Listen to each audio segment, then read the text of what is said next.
Assalamualaikum warahmatullahi wabarakatuh. Shalom, Om Swastiastu. Perkenalkan, nama saya Dinata Agustin dengan NIM 23135111039. Di video kali ini, saya akan menjelaskan tentang soal UTS dari mata kuliah Akustik Kelautan dan Deteksi Bawah Air.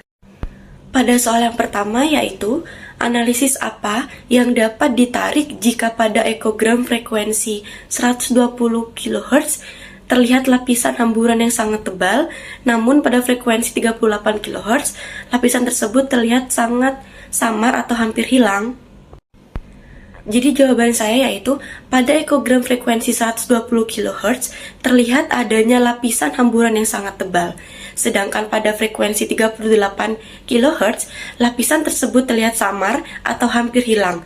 Hal ini menunjukkan bahwa lapisan tersebut kemungkinan besar didominasi oleh organisme berukuran kecil seperti zooplankton, larva ikan, atau plankton lainnya.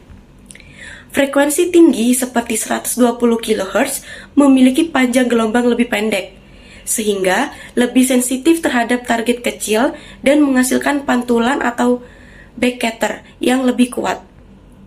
Nah, sebaliknya, frekuensi rendah seperti 38 kHz lebih efektif untuk mendeteksi target yang berukuran lebih besar. Misalnya, ikan dewasa yang memiliki swim bladder.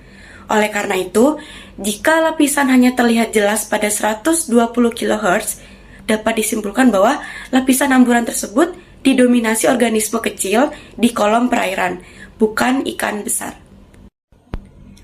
Lalu yang selanjutnya yaitu pertanyaan yang kedua, mengapa frekuensi rendah misal 38 kHz lebih disukai untuk mendeteksi ikan di perairan dalam dibandingkan frekuensi tinggi misal 200 kHz? Kaitkan dengan fenomena penyerapan atau absorption. Jawaban saya yaitu, frekuensi rendah seperti 38 kHz lebih disukai untuk mendeteksi ikan di perairan dalam dibandingkan frekuensi tinggi seperti 200 kHz karena pengaruh penyerapan suara atau absorption di air laut. Semakin tinggi frekuensi gelombang suara, maka semakin besar energi suara yang diserap oleh air laut sehingga jarak rambatnya menjadi lebih pendek. Akibatnya, frekuensi tinggi seperti 200 kHz cepat melemah dan kurang efektif digunakan untuk survei laut dalam.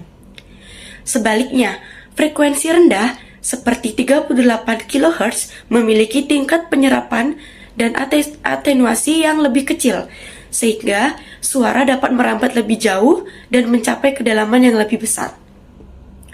Oleh karena itu, frekuensi rendah lebih cocok digunakan dalam survei akustik di laut lepas untuk mendeteksi ikan atau biomasa pada kedalaman tinggi. Selanjutnya yaitu kesimpulan. Berdasarkan kedua pembahasan tersebut, dapat disimpulkan bahwa perbedaan frekuensi sonar sangat memengaruhi kemampuan deteksi objek di bawah air. Frekuensi tinggi seperti 120 kHz lebih efektif mendeteksi organisme kecil karena memiliki sensitivitas yang tinggi terhadap target berukuran kecil. Sedangkan frekuensi rendah seperti 38 kHz lebih cocok digunakan untuk mendeteksi ikan di perairan dalam karena memiliki jangkauan rambat yang lebih jauh dan penyerapan suara yang lebih kecil di air laut.